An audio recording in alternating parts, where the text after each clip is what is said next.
Bienvenue sur DMG TV, les histoires mystiques. Tu es nouveau sur la page, n'oublie pas de t'abonner, de laisser un commentaire, de liker et de partager. Tu veux nous raconter une histoire? Il y a un numéro WhatsApp à l'écran, c'est le plus 237 655 81 90 17. Envoie ton histoire et on va jouer ici sur YouTube. On poste 10 histoires tous les jours sur YouTube à 12h00 sur la chaîne DMG TV.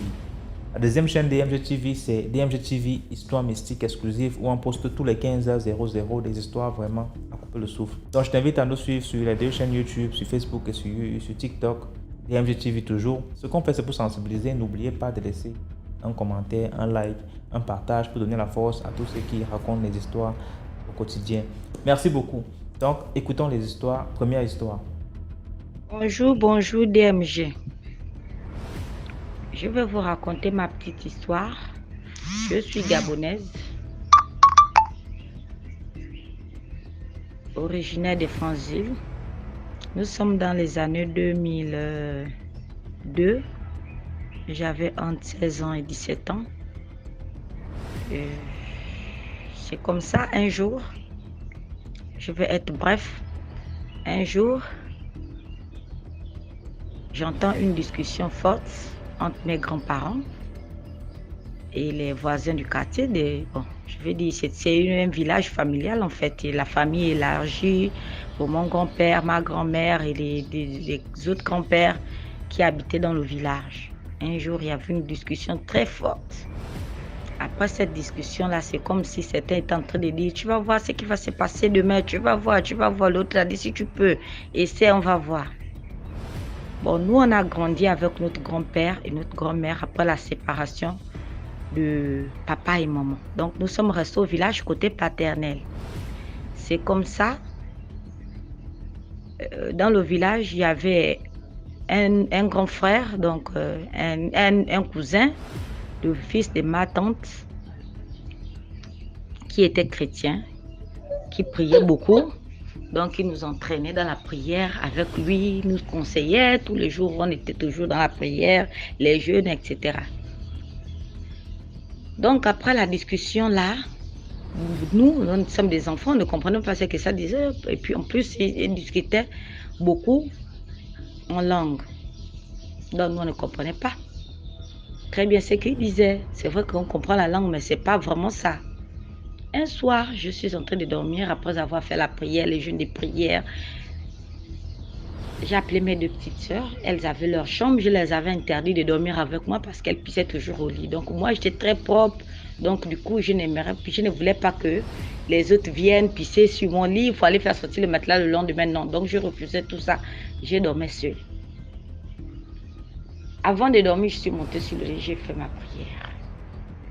Au village, il n'y a pas le courant, ce sont les lampes. Donc, je suis en train de dormir un profond sommeil. C'est-à-dire que tu veux dormir, le sommeil est là, mais tu as envie de faire tout pour ne pas dormir. Enfin, c'est ce que je ressentais. Mais le corps ne répondait pas, il fallait que je dorme. J'ai essayé de supporter. Non, là, je ne pouvais plus. J'ai dormi. 15 minutes plus tard, j'ai vu que la lampe avait diminué, comme si quelqu'un avait diminué la lampe. Je me suis réveillée, j'ai augmenté encore le volume de la lampe, la lumière. Donc du coup,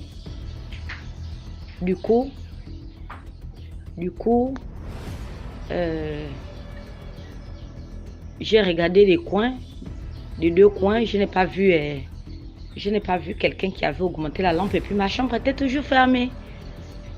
Quelques minutes encore, j'ai redormi.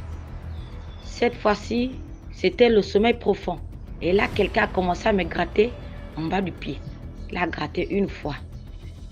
J'ai collé les deux pieds pour essayer de dire peut-être que c'est quelque chose qui me chatouillait en bas du pied. En fait, j'ai ressenti ça comme si quelqu'un me chatouillait.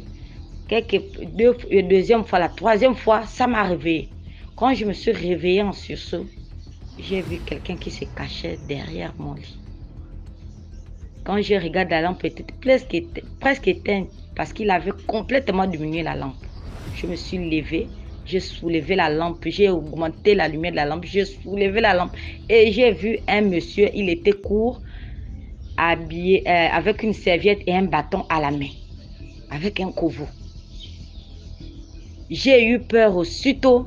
J'ai commencé à crier. J'ai crié, crié, crié. Le monsieur est sorti. Quand il a ouvert la porte de la chambre, j'ai entendu comment il a ouvert la porte. Il est arrivé au salon. Il a ouvert la porte. Il est sorti. J'étais là en train de crier toujours. Mes petites sœurs étaient en train de crier aussi dans leur chambre parce qu'ils ne savaient même pas pourquoi ils criaient pour eux. Elles voulaient venir me sauver. Pourquoi j'étais en train de crier? Donc, c'était un peu ça. Donc, malgré que j'ai entendu quelqu'un ouvrir les portes, après la personne est sortie devant moi. Quand je suis la personne, j'arrive devant la porte du salon. La porte du salon est complètement fermée comme elle était. Mais la personne est passée par où? Je suis allée dans la chambre de mes petites soeurs, j'ai ouvert la porte, elles étaient très effrayées. Moi-même, j'ai fait presque un mois, je n'arrivais pas à me remettre parce que je tremblais chaque jour à cause de cette histoire-là. C'est comme ça le lendemain, pendant que je criais, ma grand-mère est venue jusqu'à la maison. Pourquoi vous criez comme ça? Vous criez, j'ai dit que non, il y a un fantôme, il y a quelqu'un qui est rentré ici. Quelqu'un est rentré ici, puis vous avez reçu à faire sortir de la maison et vous avez refermé la porte. J'ai dit oui, il y a quelqu'un qui était dans la maison, la personne m'a fait peur. C'est comme ça, le lendemain, dans l'après-midi, le chef de village là, mon grand-père par alliance là, il était décédé. Or, à la veille de ce rêve-là, la journée d'abord, il avait une discussion très forte avec mon grand-père et ma grand-mère. Donc, le conseil que je veux donner ici, c'est que Dieu existe vraiment. Il faut prier. C'est le Dieu des orphelins. C'est le Dieu des gens qui n'ont pas de protection. C'est un Dieu vraiment très puissant. Parce que ce jour-là, si je n'avais pas prié ou si je n'étais pas dans la prière avec mon oncle qui nous enseignait tous les jours là, ça devait être autre chose. Peut-être que ce monsieur-là devait me tuer ce jour. Je ne sais pas ce qu'il était venu faire, mais ce qui est sûr, ils avaient pris un pari la journée avec mes grands-parents. Donc là, c'est la prière qui m'avait sauvée. Parce que je ne sais pas par où il était rentré dans la maison et par où il était ressorti. Je vous demande vraiment de prier beaucoup, prier sans cesse. Prions sans cesse. Parce que c'est ce que j'enseigne à mes enfants tous les jours. Quand Dieu est dans ta maison, aucun mal ne peut t'arriver. Merci beaucoup pour l'histoire. Maintenant, on passe à la deuxième histoire. Bonsoir, la famille DMG. Je vous dis bonsoir à tous. Ou bonjour. Ça dépend de l'heure à laquelle vous écouterez mon audio. Ok, mon histoire se déroule dans un petit village ici en Côte d'Ivoire. En tout cas, l'affaire a tellement fait polémique dans le village que même l'affaire est même sortie sur les journaux. Les journaux côté fait divers. Qu'est-ce qui se passe? C'était les vacances. Donc les citadins arrivaient, les gens qui sont quittés à Abidjan, qui sont venus au village passer les vacances. Voilà. Dans ça, il y avait un jeune qui est venu passer les vacances dans son village. Et lui, étant dans le village, on connaît que c'est un citadin, c'est un choco. Donc lui, ça ne s'amusait pas. Cherchait beaucoup de femmes. Voilà, c'était le playboy. Tapait sur tout ce qui bouge. Voilà, les filles, elles ne jouaient pas avec elle. Voilà, il avait l'argent, donc il est quitté en ville. Donc il était sollicité par beaucoup de filles. Donc le monsieur en profitait, lui, s'amusait au maximum aussi. Avec les filles, peu importe, mariées ou non mariées, tout ça en tout cas. Dès qu'il sait qu'il y a occasion de frapper, il frappe fort.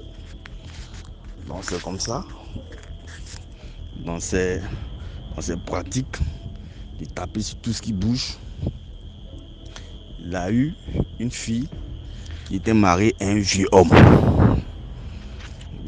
Les amis du quartier ont essayé de l'avertir. La jeune fille qui est là-bas, là, elle est mariée à tel vieux qui est situé dans telle maison. En tout cas, le vieux là, lui, il est dur. C'est un vieux sévère. Donc, d'abord même, elle est jeune et puis le vieux là, la mariée là. Donc il faut faire attention. Il dit non, raison pour laquelle le vieux là lui fait quoi? Le vieux là même peut-être même il fait rien. C'est décoration. La fille elle a besoin des garçons, elle a besoin des jeunes pour bien la chauffer. Le vieux là lui va faire quoi? Mais ses amis le dissuadaient à tout moment. de pouvoir tester, de pouvoir aller vers la fille. Mais lui, il ne cessait de se jouer les durs. Dans ça, il a mis ses filets comme lui-même. Il sait si bien le faire. Il a mis ses filets. Et dans ça, il a réussi à voir la fille. Et il est allé avec la fille. Voilà. Quand il est allé avec la fille, une fois, deux fois, après bon, lui il n'a pas le temps. Il frappe et en plus, il passe à autre chose. Il laisse à son programme. Il n'est pas là pour durer, il est juste là pour les vacances. Donc tant qu'il faut s'amuser au maximum, il faut s'amuser au maximum. Oui, mais c'est pas partout on tape. C'est ça, lui ne savait pas. La fille qu'il a tapé, qui était mariée à un vieux, le vieux avait déjà fait les trucs à la fille. En tout cas, il avait fait une sorte de basse à la fille pour dire que si, comme lui il est vieux et qu'il a marié la fille, faut pas que la fille va être tentée pour aller voir ailleurs.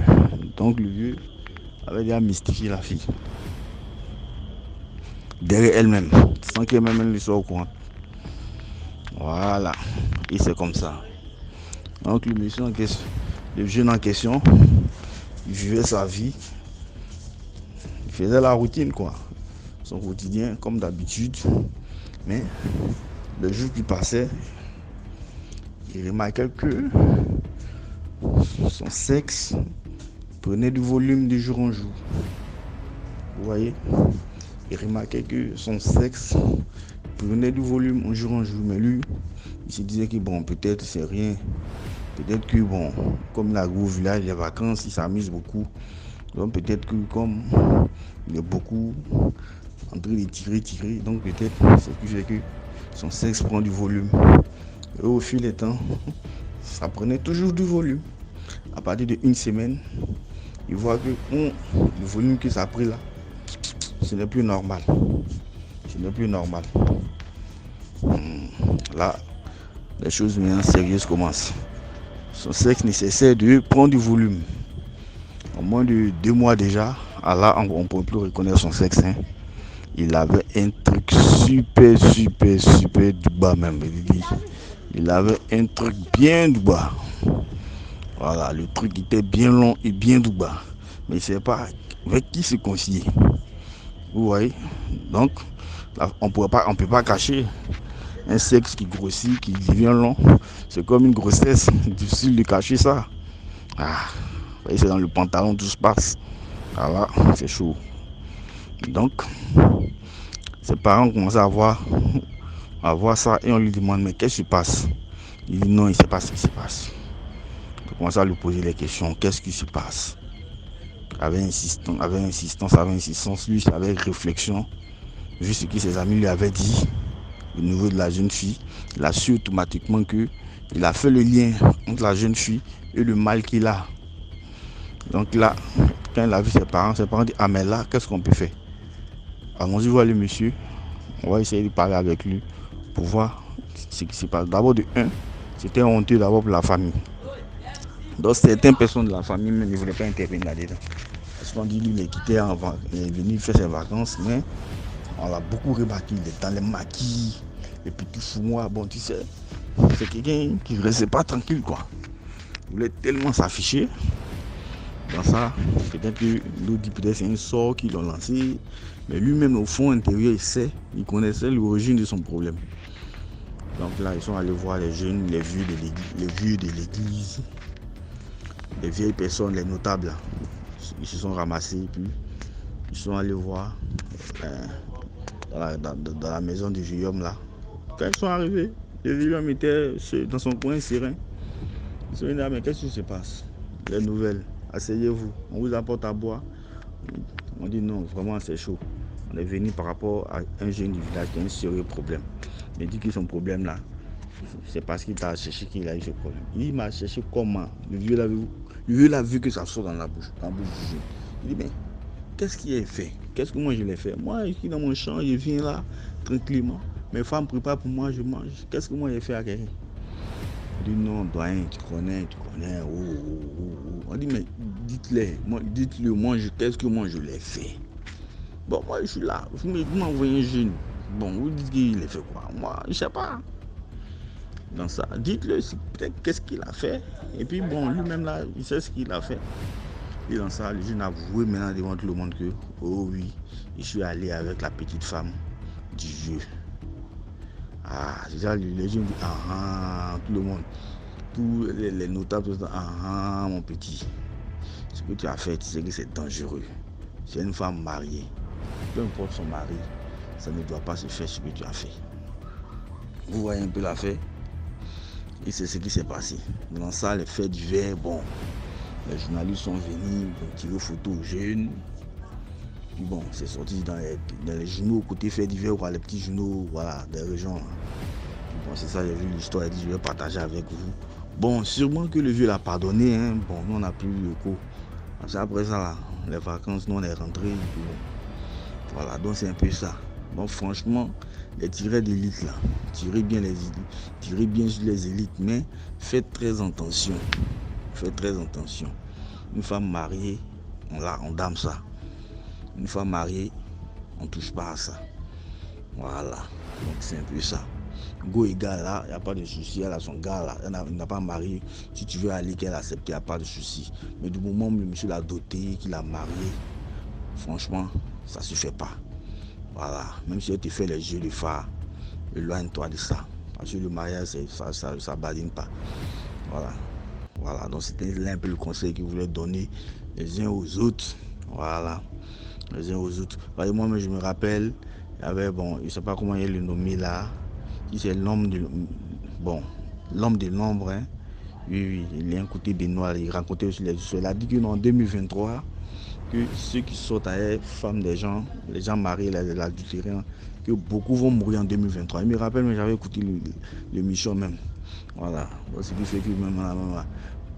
fait que moi, actuellement là, les filles qui voient qu'elles ont des gars un peu trop tendus là, même si elle m'a pas dit qu'elle est mariée là, même là, il m'aventure pas là-bas même. Voilà, on attend quand 2023 va passer, là peut-être, voilà, on va voir ce qui va se passer. Mais vraiment, il conseille aux frères, aux uns aux autres, d'éviter les femmes mariées. Voilà, vraiment, bonne émission à tout le monde. Voilà, et que Dieu bénisse la chaîne et tout le monde. Merci bien. Likez, partagez. Voilà, agrandissez le groupe. Merci bien. Merci beaucoup pour l'histoire. Là, maintenant, on passe à la troisième histoire. Yo, salut à la team DMG, salut à toi DMG. J'espère que tout le monde se porte bien. Voilà, quant à moi, ça va. Eh bien, je reviens encore pour ma deuxième histoire. Comme je l'avais dit, je reviendrai encore pour d'autres histoires. Dans cette ville de Divo, bien sûr. Voilà. Trop de choses mystiques que j'ai vécues dans cette ville-là, puisque j'ai pratiquement passé mon enfance et mon adolescence là-bas. Et aujourd'hui, je viens encore pour une autre histoire que je vais raconter. Avant de commencer, liker, partager. Voilà, partager, c'est très important parce que c'est grâce au partage que nous avions connu cette page de DMG là. Voilà, c'est beaucoup important. Partager, liker et surtout commenter. Voilà. Aujourd'hui, mon histoire, comme je le disais, elle s'est passée dans la ville de Divo, bien entendu. Faut dire que dans le temps, je marchais avec un ami que je vais nommer Patrick. Voilà, Patrick. Alors nous habitions la même cour. Alors, nous ne sommes pas de la même ethnie, hein. Mais c'est que nous sommes nous sommes de la même camp, mais nous ne sommes pas de la même ethnie. Alors, nous sommes de la même cour. Je connais bien sa maman connaît ma mère et tout. En tout cas, c'est la famille, quoi. Nous sommes de la même cour et nous marchions beaucoup ensemble dans le temps. Voilà, on faisait tous nos mouvements ensemble. Et dans cette période-là, on avait un grand frère du quartier. Voilà, qui est beaucoup. Lui, c'est un jumeau, il est beaucoup dans les histoires des choses. Là. Voilà. Lui, c'est quelqu'un, il tombe beaucoup en transe. Petit toute net, dans n'importe quel funérail, lui tombe facilement en transe. Que ce soit funérail de n'importe quelle ethnie, voilà, lui tombe facilement en transe parce que lui-même, c'est un jumeau. Voilà, lui, je vais le nommer Jacob. Voilà. Une fois, il est tombé en transe dans un funérail qui s'est passé dans notre cour, voilà, dans notre cour, nous. Voilà, cette famille, ce sont des Dida. Voilà, qui n'est même pas son ethnie d'ailleurs, il est tombé en transe. Bon, cette histoire, je vais la raconter très bientôt. Ça, c'est aussi une histoire mystique qui s'est passée. Voilà, et on avait un autre grand frère du quartier aussi qui était décédé. Voilà, lui s'appelle Lester. Voilà, et le jour de sa veillée, mon ami Patrick et moi, nous étions là-bas, puisque voilà, tout le monde était à la veille, les jeunes du quartier, tout. Et nous étions à la veillée. Et pendant que nous étions là, À un moment donné, voilà, c'était un peu comme la fête, quoi, vous savez, dans les deuils, là, il y a la musique, ça danse, et tout, et tout ça, on boit. Et à un moment donné, le grand frère Patrick, Jacob, autant pour moi, a demandé à ce que non, moi et mon ami Patrick, on parte l'accompagner chez sa grand-mère. Voilà, il faut rappeler que sa grand-mère a une concession dans le quartier qui n'est pas tellement loin de là où nous faisions la veille. Et dans cette concession de sa grand-mère là, moi, ma grande soeur en question louait dans le temps un appartement là. Voilà. Et dans cette cour là, il y a un petit arbre. Voilà. Un petit arbre. Autour, et ce arbre là est entouré de pierres. Voilà. Et en dessous, il y a des pièces d'argent et la liqueur. Voilà. Il paraît que voilà, sa grand-mère adore ça. Bon, c'est des génies, des trucs. Voilà. Voilà. Vous savez, nos anciennes croyances là. Et voilà. Et nous, la demande à ce que nous l'accompagnions. Je rappelle que sa grand-mère a une fille qui est jumelle. Voilà. Mais la jumelle en question, elle est décédée. Voilà, donc chez elle, dans la maison, elle a une statuette qui représente la jumelle décédée. Et souvent, des soirs comme ça, elle fait sortir la statuette et elle met une nourriture devant. Il paraît que non, l'esprit vient manger ça en question. Bon, des trucs comme ça. Voilà, et comme je le disais, le grand frère Jacob aussi, lui aussi, c'est un jumeau.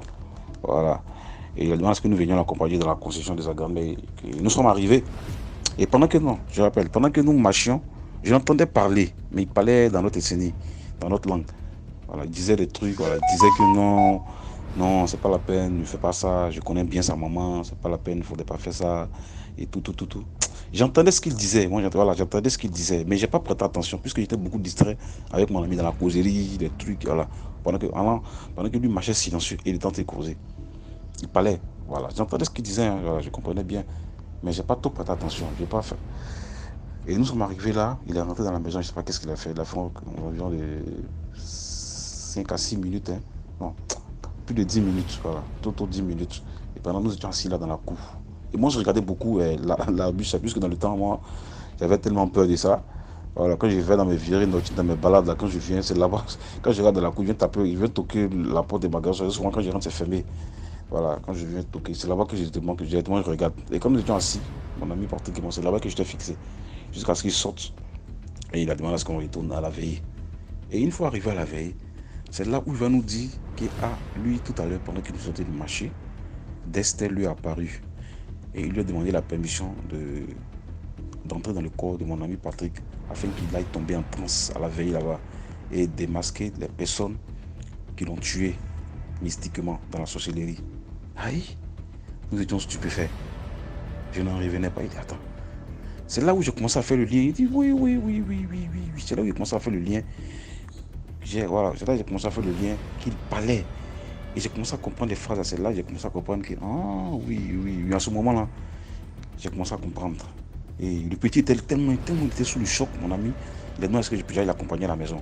Et je suis allé l'accompagner à la maison. Et moi-même, quand je suis allé l'accompagner, il a trouvé bizarre, il a trouvé ça encore compliqué de retourner à la veille. Et je suis revenu à la maison me coucher. Je suis rentré en même temps, j'ai toqué la porte, ma mère a ouvert et je suis rentré en même temps. Et le matin, très tôt, tout le quartier est réveillé.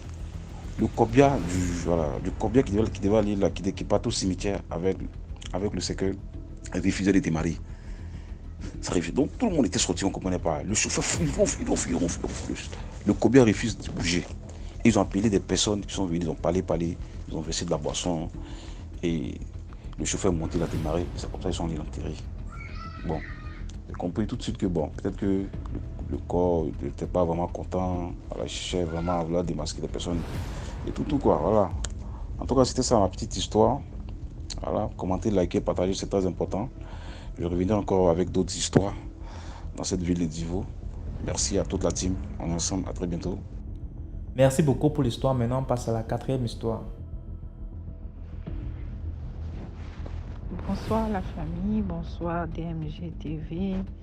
Avant de commencer mon histoire, j'aimerais que tout le monde vraiment puisse liker, partager. Ça ne vous coûte rien, mais ça permet en fait de sensibiliser un grand nombre, puisque plus on like, plus qu'on partage, la vidéo sera proposée à beaucoup. Alors moi, c'est une histoire qui est liée aux mendiants, aux personnes qui demandent l'argent dans la route. Moi, je suis une personne qui aime beaucoup faire le sport. Donc, le matin, j'aime bien aller courir. Malheureusement, ça faisait un temps, mes compagnons de marche, ils avaient beaucoup désisté. Et pour ce faire, j'ai dû changer d'itinéraire. J'ai dit, bon, je vais commencer à passer. Comme je suis seule, c'est pas bon d'être isolée. Je vais passer par des voies où il y a beaucoup de gens. Donc, j'ai tracé un nouvel itinéraire que je commence à suivre les week-ends, le matin. Alors, un jour, comme moi, d'habitude, quand je vais courir, je ne prends pas beaucoup d'argent sur moi. Je peux prendre peut-être des pièces de 500 francs jusqu'à 500 francs, ou bien je prends 1000 francs ou 2000 au cas où, juste pour ne pas avoir les mains vides. Alors, premier jour, je passe, je vois une vieille mère assise par terre. Elle a son petit boîte de lait où elle réunit l'argent qu'elle demande. Voilà, la vieille, elle est là. Et moi, j'arrivais, quand je l'ai vue, j'ai eu pitié en fait. J'ai eu pitié, j'ai dit, ah, vraiment, hein, la vie est difficile. Tu ne sais pas comment tu vas finir ta vie en fait. Peut-être que c'était une maman quand elle était jeune, elle faisait un peu... c'était la belle du quartier, mais maintenant elle a vieilli, peut-être qu'elle n'a plus de repères, il n'y a plus personne, il n'y a plus les histoires aussi de mystiques, donc c'est compliqué, peut-être que les gens l'ont rejetée, finalement. Elle se retrouve dans la rue pour commencer à demander. Mais bon, comme par principe, je n'aime pas donner, je suis passée. Premier jour. Deuxième jour, même heure, je passe, je vois toujours la vieille. Mais quelque chose m'interpelle, me dit, ah, vraiment, pourquoi je ne donne pas? Pourquoi je n'assiste pas à elle? Je me pose à moi-même les questions et puis j'ai dit que, bon, cette fois-ci, je vais lui prendre quelque chose. Mais je n'aime pas le fait que tu donnes à quelqu'un et demain, la personne est toujours là.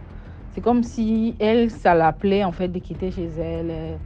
Même si ça l'appelait pas, mais c'est pas, tu vas pas la sortir de là. Or, moi, si je dois apporter secours à quelqu'un, j'aimerais le voir changer. Mais je sais que les mamans comme ça, là, elle n'a peut-être pas envie. Elle a trouvé ça comme façon de faire. Comme une autre maman va vendre du pain, pour elle met sa boîte, elle demande l'argent. Mais bon. Parce que ça, c'est des réflexions juste parce que tu es tout seul en marchant. Et puis, je suis rentrée le lendemain. Je devais encore aller courir. J'ai dit, bon, cette fois-ci, je prends de l'argent pour la maman.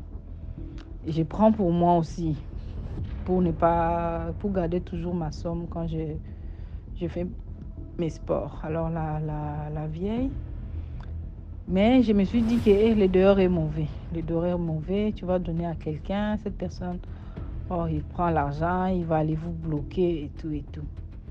Alors, j'ai fait une prière depuis la maison. J'ai dit, Seigneur, hein, je prie pour l'argent, vraiment que cet argent, comme dès qu'il quitte ma main, il passe à l'autre main, ce n'est plus ma propriété. C'est la propriété de la personne qui a accepté de le recevoir. Donc, tout le mal qu'il va faire sur cet argent, il le fait sur lui-même parce que ça va se retourner contre cette personne parce qu'il a accepté cet argent comme étant pour lui. Donc, dès le moment où il accepte, ce n'est plus mon argent, c'est son argent. S'il va faire des fétiches avec, il va faire des fétiches qui vont se retourner contre lui. Je fais des prières comme ça. Je coupe les liens avec cet argent que je vais donner. Et j'arrive, je vois, elle est là. Tu vois, quelqu'un qui n'aime pas vraiment donner, il sait qu'il va donner. Tu es un peu enthousiasmé, tu avances. J'arrive. À côté, je fais quand même une dernière prière. Question d'être sûr vraiment que voilà, ce que je donne, ça ne va pas avoir de... Et dès que je dépose seulement l'argent dans l'assiette de la vieille, elle prend l'argent là, elle jette ça loin. Ah. Je suis intriguée. J'ai dit, mais qu'est-ce qui se passe? Pourquoi elle jette mon argent comme ça? Même si c'est peu, c'est pas 10 000 francs, mais quand même, j'ai fait un sacrifice pour lui donner. Elle a refusé. J'essaie d'aller la chercher. Elle commence à parler. Bon, on ne parlait pas la même langue, donc je ne comprenais pas ce qu'elle disait et tout et tout. Moi, j'avais mis le sang de Jésus dans l'argent et tout. Elle a rejeté l'argent. Elle a balancé là plus loin. Et puis, il y avait des jeunes des ados qui passaient. Ils venaient de jouer au foot. Ils sont passés par là. Comme l'argent, elle a balancé, donc ça partait avec le vent. Hein, et ils ont pris ça. Mais ils ont envie de le garder. Moi, je les ai dit, écoutez, moi, je ne comprends. Je dis, mais est-ce que vous pouvez lui expliquer, c'est pas du papier, c'est de l'argent. C'est pas que je lui ai donné une feuille banale. La feuille, c'est pas la feuille, c'est l'argent. Peut-être qu'elle a l'habitude d'écouter que les sons des pièces métalliques, et l'argent, elle n'a pas l'habitude que quelqu'un lui dépose. Donc, elle a cru que c'est du papier. Les jeunes là m'ont dit qu'elle ne veut pas de ton argent. Elle ne veut pas de ton argent. Alors j'ai dit, alors c'est votre jour de chance. Vous pouvez prendre ça. Donc ils ont pris l'argent et les jeunes, ils sont partis. Mais j'ai dit, mais mince, maintenant je pense à ma prière. J'ai dit que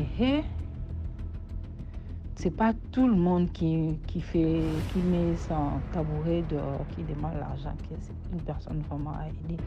Il faut vraiment faire très, très, très attention pour pas se retrouver dans des histoires sans tête ni queue. Tu vas être bloqué, des choses comme ça. On ne sait pas pourquoi elle rassemble ces argents-là. Elle fait la quête tous les jours. Puisque si tu veux l'argent, quelqu'un te donne plus. Au contraire, tu dois dire, bon, aujourd'hui au moins je ne veux pas rester jusqu'au soir. Je rentre un peu plus tôt. Mais bon, moi, ça m'avait quand même intriguée. J'ai dit que voilà pourquoi je n'aime pas aider les gens comme ça sur la route. Souvent, ce que je fais, c'est que j'ai pris pour eux, en fait. J'ai dit que l'argent, bon, ça ne fait pas le bonheur non plus. Donc, peut-être que si je lui fais une prière, et voilà, peut-être quelqu'un d'autre aura plus de faveur à lui accorder. Peut-être un boulot, peut-être un enfant. Mais l'histoire de cette fille-là, ça m'avait vraiment intriguée. Et je pense que ça a encore renforcé ma prudence. Je reste vraiment sur le qui-vive. Quand quelqu'un me demande l'argent, j'hésite. Voilà, c'était mon histoire et prenez soin de vous. Et bonne soirée. Merci pour l'histoire. Maintenant, on passe à la 5e histoire. Bonjour DMG. Bonjour à toute la communauté. Bon, ça fait déjà plusieurs mois que je vous écoute, que j'aime bien suivre les histoires mystiques, la page. Et ce matin, quand je suis en train de regarder une des histoires, l'histoire je pense de trois copines qui ont vendu leur ami, ça m'a rappelé une histoire. Bon, pas une histoire, mais un vécu en fait. Je peux dire que l'affaire n'est pas tellement mystique, mais ça va un peu dans le même sens. Mais pour juste sensibiliser et dire aux autres aussi de veiller, vraiment de veiller aux liens d'amitié, veiller à ce qu'on se dit et à certaines déclarations qu'on peut faire. Bon, l'histoire c'est une expérience de vie que j'ai vécue personnellement. Ça a commencé en classe de 4e. Déjà, quand je suis arrivé en province, j'ai fait ma classe de 5e au lycée d'État de Lambaréné, parce que je suis au Gabon. Quand j'arrive au lycée d'État de Lambaréné, j'étais nouveau, j'ai quitté d'une gelée, donc j'ai quitté une province pour on peut dire la même province, mais 2 départements différents. Donc j'ai quitté une gelée pour Lambaréné. Quand j'arrive à Lambaréné, mon père m'a fait inscrire au lycée d'État. Je quitte le lycée d'État d'une gelée pour le lycée d'État de Lambaréné. Et là, j'ai rencontré, je peux dire, des potes. On se nouait d'amitié avec, nous étions 4. Dans le groupe d'amis, nous étions 4. Il y avait moi, un autre garçon et 2 filles. Donc on marchait tout le temps dans cette bande de 4 personnes. Et là, à la classe de 5e, on a commencé à se fréquenter. Et comme moi, j'aime bien avoir les groupes de travail, je peux dire depuis la 6e en fait, j'aime bien avoir les groupes de travail. C'est comme ça que je vais proposer aux autres de faire un groupe de travail avec les autres amis. Chacun était un peu bon dans les autres matières. Bon, les filles, notamment les filles, elles étaient plus dans les langues. Moi, je me débrouillais un peu plus dans les matières scientifiques, à savoir les mathématiques, SVT, physique. Voilà, je me débrouillais un peu dans les sciences. Donc, on se retrouvait chez moi pour travailler. Et on est passé ensemble en quatrième. Quand on arrive en quatrième, le lien est toujours resté. À tel point que d'autres personnes, en fait, pensaient que nous étions des couples, en fait. Tellement il y avait 2 filles, 2 garçons, et on voit toujours au lycée, lorsque des personnes marchent ensemble, on finit par les voir autrement, en fait. Et dans ce cercle d'amis, on n'avait pas admis d'autres personnes. Certes, il y avait d'autres amis qui venaient de part et d'autre. Les filles avaient leurs amis, nous on avait nos potes. Mais toujours est-il, c'est qu'on marchait toujours dans cette bande de 4 personnes. Et quand on arrive en quatrième, c'est vrai qu'on va dire petit jeu des enfants. Il y a une amie qui m'a fait un jeu, je pense, la période des vacances de Noël. Un jeu, elle m'a écrit un message. Mais à cette période, je veux souligner que j'étais déjà très religieux. Déjà, j'ai fréquenté la religion chrétienne dès l'âge de 8 ans, vraiment très petit. Et je suis resté dans le christianisme avec tout ce que la religion exige. Donc, mon comportement était assez rangé.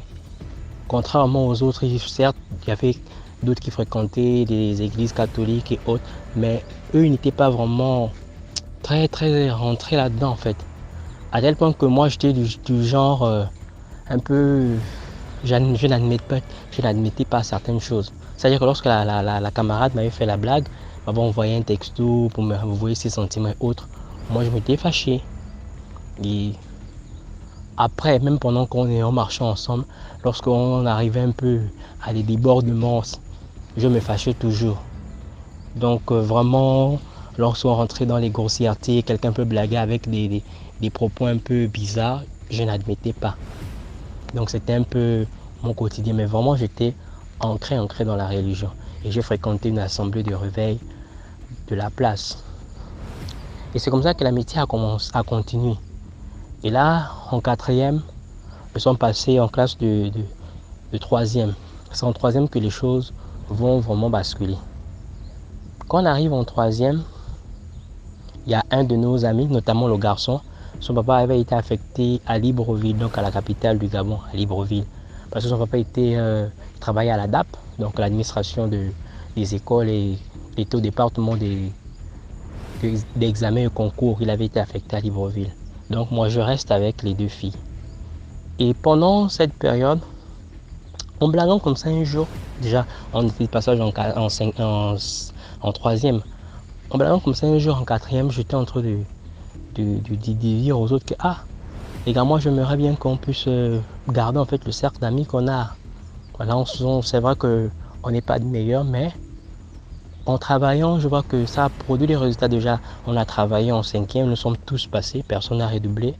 On a travaillé encore, nous sommes arrivés à notre fin d'année de quatrième, nous passons tous en troisième. Ça va qu'il y a un qui va à Libreville, mais vraiment restons soudés. Restons soudés, vraiment cette amitié, même si que nous avons parfois nos mécontentements, mais restons vraiment soudés. Et je souhaiterais qu'on gagne tous le bac la même année. Et c'est comme ça, l'année est terminée. L'ami qui avait été affecté, son papa qui avait été affecté est parti à Libreville. Je suis resté avec les 2 filles. Et maintenant qu'on arrive en troisième, là on a changé de classe parce qu'en cinquième, nous étions dans la même classe. En quatrième, nous étions également dans la même classe. Maintenant, arrivé en troisième, on nous avait changé de classe. Quand on arrive en troisième, chacun était dans sa classe.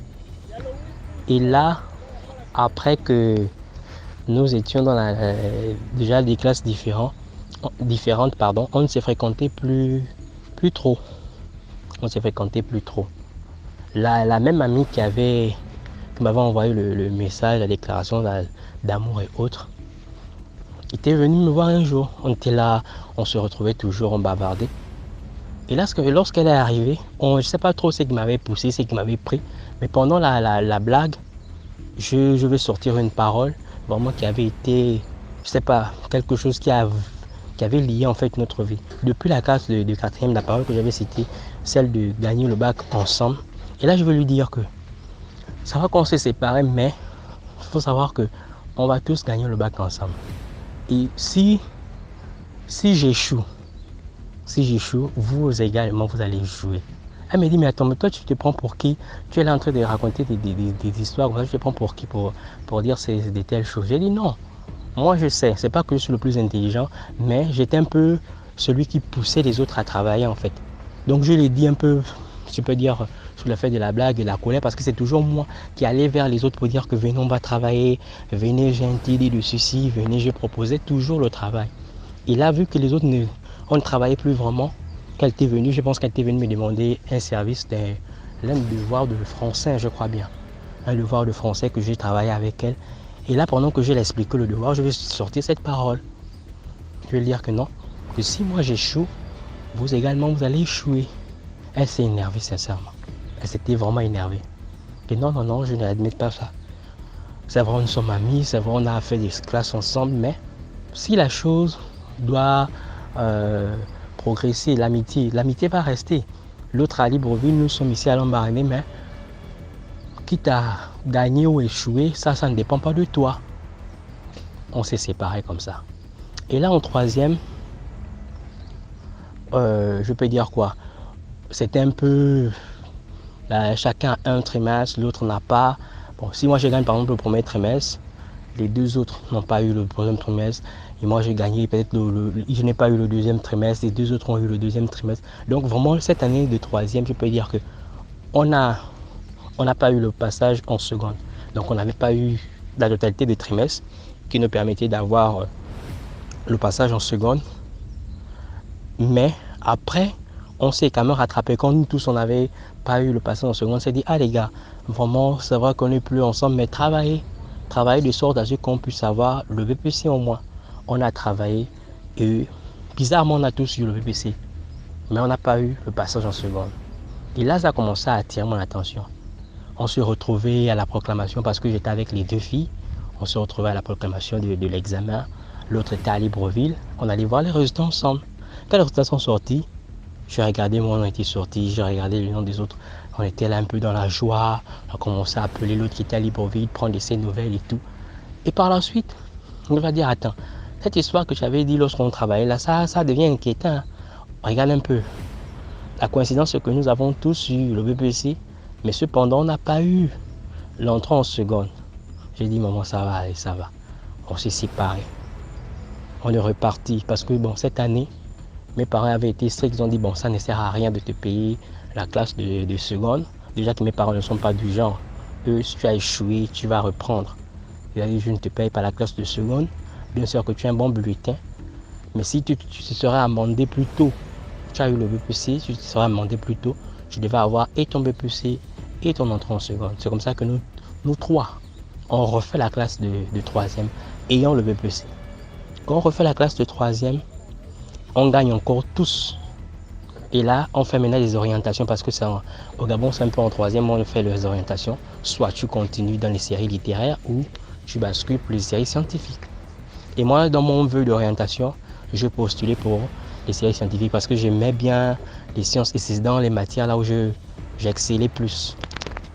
J'arrive en seconde, les autres sont allés en littérature, les trois sont allés en littérature, donc le garçon qui est à Libreville et les deux filles qui étaient avec moi à Lambaréné. Ils sont tous allés en littérature, moi je suis allé en S. Quand j'arrive en S, je vous assure que c'est comme si entre la troisième et la seconde S, il y avait une classe qui devait exister, mais il y a un fossé en fait. Donc tout pour moi devient nouveau. Les mathématiques, la SVT, la physique, la chimie, avec la mécanique qui s'ajoute.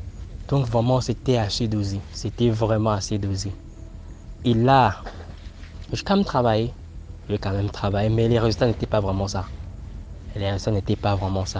Et bizarrement, les autres venaient me solliciter dans les langues. Donc lorsqu'ils avaient un devoir de français, c'est moi qui venais voir, un devoir d'histoire, géo. Donc je travaillais plus avec les autres dans les langues.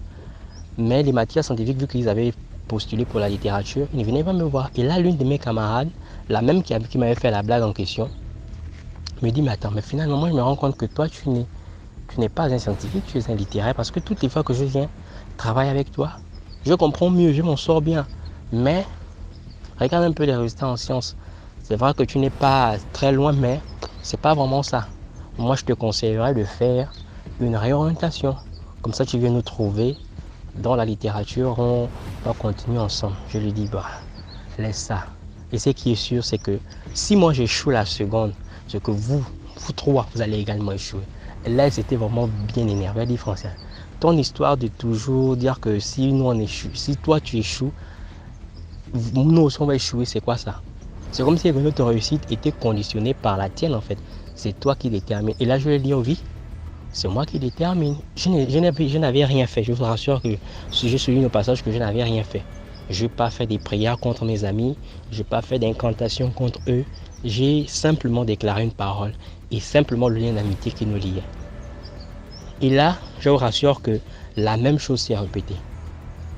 Chacun d'eux a travaillé de son côté dans sa classe et tout. Et moi, j'ai échoué la classe de seconde. Donc, je reprends la seconde S. Quand j'échoue la classe de seconde, tous les trois ont tous échoué la classe de seconde. Donc, et celui qui était à Libreville et les deux filles qui étaient avec moi à Lambaréné ont tous échoué. Donc, on a tous repris la classe de seconde en même temps. C'est là où celle qui échangeait un peu plus avec moi, qui avait déjà écouté ces paroles que j'avais sorties, a interpellé les autres. Donc, non, les gars, on est un sorcier dans le groupe. Et le sorcier, c'est Francien. Depuis qu'il a dit que si lui il avance, nous également nous allons avancer. S'il échoue, nous également nous allons échouer. C'est la chose qui se répète. Regardez d'abord la première chose, ça s'est manifesté en troisième. Et là, en seconde, qu'est-ce qui se passe? Et là, dans les blagues et tout, on a commencé à en parler, on a commencé à évoquer le sujet. Lorsqu'on a évoqué le sujet, j'ai dit non, je n'ai rien fait en fait. C'est simplement que c'est comme ça. C'est un lien, c'est comme ça. Je n'ai rien fait, je n'ai pas fait d'incantation, déjà que je ne fréquente pas les marabouts. Vous savez que je suis chrétien, je suis même le plus chrétien parmi vous tous. Donc, du coup, simplement, je veux qu'on gagne tous ensemble. Et là, d'autres se sont énervés, d'autres ont pris ça pour la blague, d'autres ont renié, d'autres ont dit non, que ça ne peut pas se faire. Ce qui est sûr, c'est que si moi je dois gagner, ça ne dépend pas de ta réussite. Et là, on a continué. J'ai repris la seconde. En classe de seconde, donc la deuxième année, vraiment je bossais dur, les autres ont bossé. Je passe en première. Quand j'arrive en première, les autres aussi sont passés en première, donc les deux autres, et celui qui est à Libreville, et les deux filles qui étaient avec moi à Lambaréné, passent en première. Bon, j'ai vu souligner au passage qu'après, il y a eu un petit bémol donc, entre l'ami qui m'avait envoyé la lettre et moi. Donc il y a eu comme une petite relation qui s'est créée. On a juste flirté, après bon, ça n'a pas marché, chacun a pris sa route. En première, je n'étais plus très sérieux avec l'école. Vraiment, c'est une année où je peux dire que je n'ai pas su faire la part des choses. Je me suis plus concentré dans l'église. Donc pour moi, ce qui était plus important, c'était Dieu. Donc l'école venait au second plan. Et pour ceux qui ont fait des séries scientifiques, vous savez, vous serez d'accord avec moi qu'en science, il n'y a pas de vie en fait. Le travail, c'est d'arrache-pied. Tu ne peux pas faire un jour sans travail. Il y a tellement de formules en physique, tellement en chimie, en mécanique, n'en parlons plus, que tu ne peux pas te permettre de dormir sur tes oreilles. Donc, je ne travaillais plus, je n'étais plus sérieux à l'école, je n'étais plus concentré. Moi, j'allais à l'école parce que c'était les réunions. Donc, à cette période-là, il y a eu un mouvement chrétien qui s'était fait. Et j'étais l'un des leaders de ce mouvement. On allait évangéliser dans le lycée, voilà, parler de Jésus aux autres. Et moi, pour moi, l'école n'était plus, c'était plus le centre d'intérêt en fait. C'était plus le centre d'intérêt. J'allais à l'école parce que c'était pour moi le lieu où je pouvais, voilà, comme on peut le dire, si je peux me permettre de parler en ces termes, le lieu où je pouvais exercer. Je pouvais me retrouver avec les frères, avec des potes et voilà, parler de la chose de Dieu. Donc, en classe de première, mon école a pris un coup parce que j'étais plus vraiment sérieux. Et du coup, même les professeurs, voilà, qui regardaient le cheminement, il y a mon professeur de principal, mon professeur de physique qui était venu me voir. Il m'a dit non, tu es chrétien, mais quand même, il faudrait bien que ta chrétienté soit vue également dans tes cours. Je te conseillerais que si tu sens que ce n'est plus bon en sciences, de faire une orientation. Et là, à la maison, c'était encore plus chaud parce que j'étais presque absent. Je viens de l'école, je dépose mon sac. S'il y a un mouvement, oui, il y a un programme, il y a une réunion, il y a un séminaire, je porte mes pieds, je pars. Je ne restais plus en place. Pour moi, c'était que Dieu et l'école après. Pour moi, l'école n'avait plus sa raison d'être en fait. Et là, ça m'a même valu une sanction disciplinaire à l'église. Ça m'a valu aussi une sanction à la maison parce que les parents s'étaient sérieusement fâchés. Et là, je repris la première. Quand je reprends la première, les trois ont également échoué. On repris la première. Et là, l'une, pas celle qui communiquait plus avec moi, mais l'une vient me voir pour me dire qu'attends, ton histoire que tu as décidé d'échouer là, finalement, on se rend compte que ça devient sérieux. La seconde, on échoue ensemble. La troisième également. Là encore, la première. Mais finalement, laisse-nous avancer. Donc, ça les avait énervés. Bon, moi, je vous rassure que je n'avais rien fait. Simplement la parole que j'avais déclarée qui avait eu des effets, en fait. Et là, les parents se sont énervés. Ils m'ont obligé, parce que j'avais déjà reçu la sanction disciplinaire au lieu de prière, donc à l'église. Les parents m'ont obligé à faire une orientation pour l'abbé. Donc, l'année qui a suivi, j'ai fait l'orientation pour l'abbé. Quand j'ai fait mon orientation pour l'abbé, je reprends la première B. Quand je prends la première B, je passe en terminale B. Terminale B, les deux autres aussi, les trois autres sont passés aussi en terminale. Donc, ils sont passés tous au même moment. Quand on arrive en terminale, je n'ai pas échoué, j'ai eu le bac d'office. Donc, nous tous, on a eu le bac la même année. Et après, on n'a plus en parler, mais je viens présenter cette histoire pour nous dire quoi, c'est que certaines paroles qu'on peut dire, ou bien certaines actions peuvent avoir des répercussions, ou alors des représailles sur notre vie. On peut certes considérer comme une parole banale, mais le lien d'amitié ou le lien qui nous lie à une personne peut nous porter préjudice si on ne fait pas attention. Moi, je n'ai pas fait des pratiques, je n'ai pas parlé contre mes amis. Simplement, le souhait de passer le bac la même année avait été déterminant en fait. C'est par la suite que j'ai fini par comprendre, en grandissant également, que j'ai fini par comprendre que j'avais mal fait. J'ai bloqué l'avenir de mes amis. Je l'ai conditionné par ma réussite. Je peux introduire mon histoire en disant que j'ai conditionné la réussite de mes amis par la mienne en fait. Quitte à moi de réussir pour que eux également réussissent. Si je ne réussissais pas, eux également ne devaient pas réussir à cause de simplement l'amitié que nous avons eue et des temps de travail que nous avons partagés ensemble.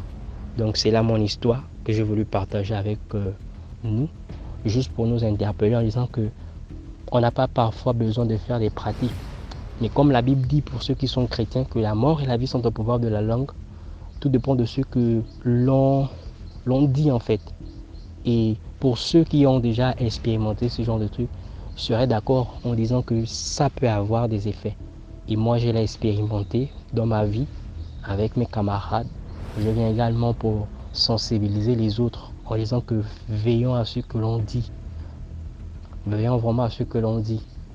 Lorsque nous sommes amis, lorsque nous fréquentons et lorsque nous travaillons ensemble, veillons parce qu'on peut lier la destinée des gens, bien fermer la réussite de quelqu'un rien que par une parole, quoi. Merci encore de m'avoir suivi. C'est depuis le Gabon que j'envoie mon message et je pense que ça pourra édifier. Bonne journée. Merci beaucoup pour l'histoire. Maintenant, on passe à la 6e histoire. Bonjour DMG, bonjour la famille DMG, comment nous est? Entre parenthèses, comment nous est veut dire en créole bonjour. Comment ça va? Aujourd'hui, je viens vous raconter deux courtes histoires, deux petites histoires. L'une concernant ma belle-sœur et l'autre c'est d'une cousine. La première c'est ma belle-sœur et dans sa jeunesse elle me racontait dans sa jeunesse elle avait un monsieur qui la cotisait, mais elle n'aimait pas vraiment le monsieur. Mais c'est une dame très sage, elle est tellement sage. Et sagement, elle n'a pas voulu blesser le monsieur, mais sagement, elle dit toujours que j'ai pas envie maintenant parce que je viens de sortir d'une relation et mon cœur est encore brisé, je ne veux pas avoir une autre tout de suite. Mais elle sait qu'au fond d'elle, elle ne veut pas du monsieur. Et puis, un jour, elle devait aller en cours et elle a pris le chemin pour aller en cours et elle s'est retrouvée chez le monsieur. Il était environ 12 heures, elle s'est retrouvée chez le monsieur. Et c'est là, elle a frappé la porte et en frappant, le monsieur a ouvert la porte et c'est comme ça, et le monsieur lui a dit d'entrer. Elle est rentrée et le monsieur lui a dit, tu vois, je vais l'appeler Tété, ok? Et elle a dit, Tété, tu vois, je veux pas te faire du mal. Mais tu vois, cette chaudière, vous voyez, et les Ougans ou marabouts, et une sorte de chaudière qu'ils utilisent pour faire leur truc. Et c'est une chaudière qui a 3 pieds. Et le monsieur lui a montré la petite chaudière avec 3 pieds. Il y a une baleine. Une baleine, pas une baleine, non. C'est une mèche. Chez nous, c'est quelque chose qu'on fait avec du coton. On met de l'huile de palme à Christi. On met l'huile, on met le coton au milieu. On fait une mèche avec le coton et on allume. Ça s'allume tout seul. Ça s'allume quoi, pas tout seul. Et c'est une mèche avec une mèche allumée et en bas de la chaudière, de la petite chaudière, ça veut dire que je vous ai dit que la chaudière a 3 pieds. Et en dessous, elle a vu sa photo. Et le monsieur lui a dit, tu vois Tété, je ne vais pas te faire du mal. Je viens tout juste de t'appeler. Et tu es vraiment venu à moi. Je ne vais pas te faire du mal. Mais tu sais ça, avec ça que j'ai fait là, je pourrais te coucher, te faire n'importe quoi et tu vas m'obéir, tu vas rien faire. Tu allais être ma femme, rester avec moi, te faire ce que je veux, te brutaliser, tout ça, mais tu n'allais pas réagir. Et le monsieur lui a une fois que le monsieur a retiré la photo en dessous de la petite chaudière à 3 pieds, et elle s'est réveillée. Elle a dit, mais qu'est-ce que j'ai fait là? Elle a dit, je t'ai expliqué. Et c'est là maintenant qu'elle s'en souvient. Un peu à peu que monsieur lui a dit que je t'ai appelé à travers cette chose, je t'ai appelé et tu es venu à moi, mais je ne t'ai rien fait que ça. Et elle a remercié le monsieur et elle s'est partie. Bon, elle était un peu traumatisée pendant quelques jours et après elle a dit qu'elle s'est remise. Et l'autre histoire, c'est de ma cousine. On habitait, tu sais que dans la famille, on a toujours une personne, un membre de la famille qui est aisé, tout ça. Et ma mère m'a mis là-bas pour ma scolarité et un peu de tout. Et j'ai une cousine qui a environ 10 ans plus que moi. Et cette cousine, elle travaillait dans le nord du pays. On vivait à l'ouest et elle travaillait dans le nord. À chaque week-end, elle est rentrée pour voir sa famille, rester un peu et retourner là-bas. Mais c'est une cousine jusqu'à présent, je vous le dis, jusqu'à présent, elle est très brutale.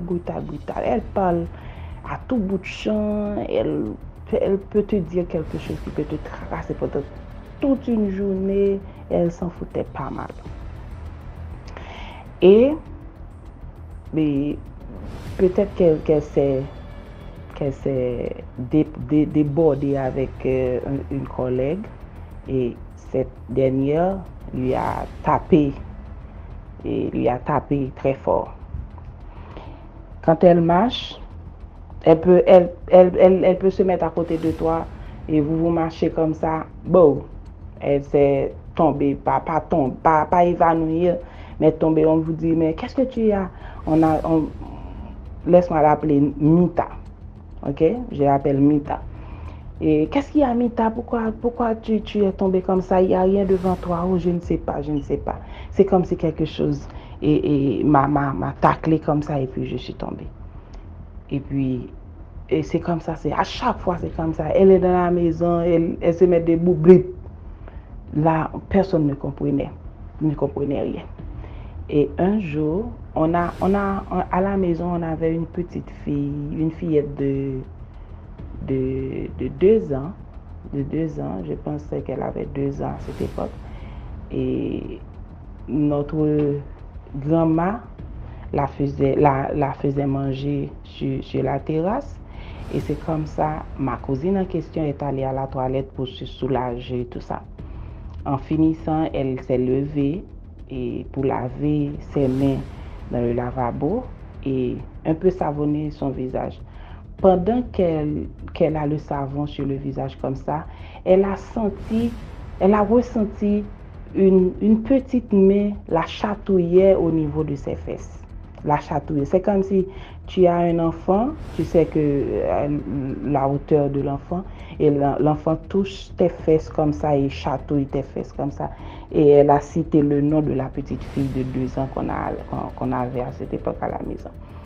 Elle a cité le nom et elle a dit, c'est comme si on dit Chloé. Elle a dit Chloé et elle continue son truc de savonner son visage et rincer et resavonner encore. En retournant, elle s'est souvenu que la porte était fermée.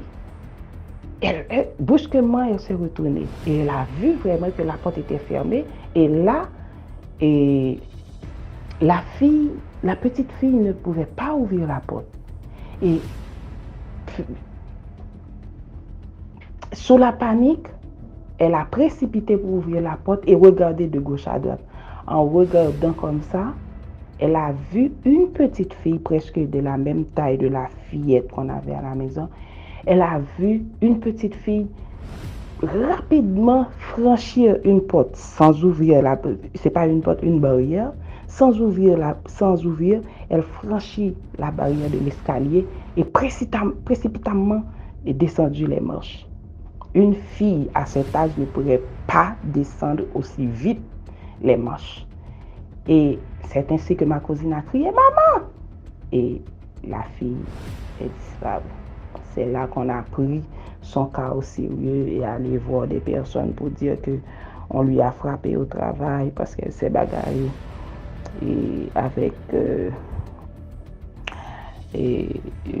s'est bagarrée verbalement avec une collègue. Et la collègue là, il a frappé et c'est pour ça qu'elle a perdu beaucoup de poids. Et la petite fille, et on lui a mis là pour l'empêcher de marcher. Quand elle marche, elle passe entre ses jambes et la fait tomber. C'était ça son truc.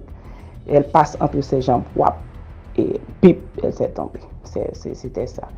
Et on lui a traité, et c'est fini. Elle a laissé le boulot dans le nord. Et elle a laissé le boulot et elle s'est retournée à l'ouest. C'était ça, moi, mes 2 petites histoires. Merci la famille. N'oubliez pas la leçon du jour, partagez, likez, commentez. Et ça donne la force au mouvement. Et vous pouvez remarquer que j'aime pas trop demander j'aime pas trop parler alors de la leçon de mes histoires parce que je sais très bien que chacun va tirer leur propre leçon. Peut-être que la leçon que j'ai retenue de cette histoire, que toi-même on n'a pas les mêmes idées, ok? C'est pour ça que j'aime pas trop dire que la leçon doit ser la leçon de morale, quoi. Non, j'aime pas trop faire ça. Mais sauf que il est important de parler avec quelqu'un avec modération. C'est très important. Modérez vos langages. en parlant avec quelqu'un. Parce que la personne qui est en face de toi, vous ne connaissez pas vraiment son cœur. Tu connais le tien, mais pas celui de la personne. Faites très attention dans le milieu de travail, aux alentours de chez vous, à la personne que vous parlez, même à vos maris, à vos enfants. Parce que les personnes que votre entourage côtoie, vous ne les connaissez pas. Peut-être que vous pouvez faire quelque chose de mal à cette personne ou lui parler drôlement et la personne va expliquer le problème à quelqu'un d'autre et l'autre lui va lui donner quelques conseils. Et ces conseils peuvent être ces conseils peuvent être bons ou mauvais. Bon, c'est pour dire de ne plus vous occuper ou de laisser la maison ou de ceci, de cela. Et les mauvais, c'est on va lui régler son compte. Et là, maintenant, ça va chauffer. Alors, les amis, faites attention autant que vous pouvez. Restez avec Jésus. Voilà, c'était tout pour aujourd'hui. Merci d'avoir écouté jusqu'à la fin. Si toi, tu as une histoire à raconter, envoie ton histoire au numéro WhatsApp à l'écran, le plus 237 655 81 90 17. Envoie ton histoire par note vocale et on va jouer ici. Voilà, donc on se prend demain 12h pour une nouvelle vidéo.